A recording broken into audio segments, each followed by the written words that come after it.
கீழ்ப்படிதல். கீழ்ப்படிதல் இல்லாமல் நிறைவேற்றம் இல்லை. கீழ்ப்படிதல் மிகவும் முக்கியம்.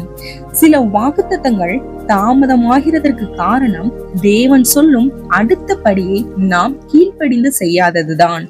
உதாரணமாக, தேவன் ஒரு கதவை திறக்க நினைக்கிறார், ஆனால் நம் பயத்தினால் நகராமல் இருப்போம். அப்போது வாக்குத்தத்தம் காத்திருப்பில் இருக்கும். விசுவாசம் பிடித்து நிற்க செய்கிறது. கீழ்ப்படிதல் கதவை திறக்க செய்கிறது.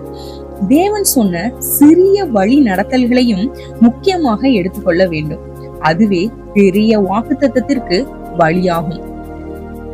கர்த்தர் இஸ்ரவேல் குடும்பத்தாருக்கு சொல்லியிருந்த நல் வார்த்தைகளில் எல்லாம் ஒரு வார்த்தையும் தவறி போகவில்லை, எல்லாம் நிறைவேறிற்று என்று யோசுவா 21:45 நாம் வாசிக்கிறோம். ஆம், தேவன் சொன்ன வார்த்தை ஒருபோதும் தரையில் விழாது. இன்று உன் வாழ்க்கையில் இன்னும் நிறைவேறாத ஒரு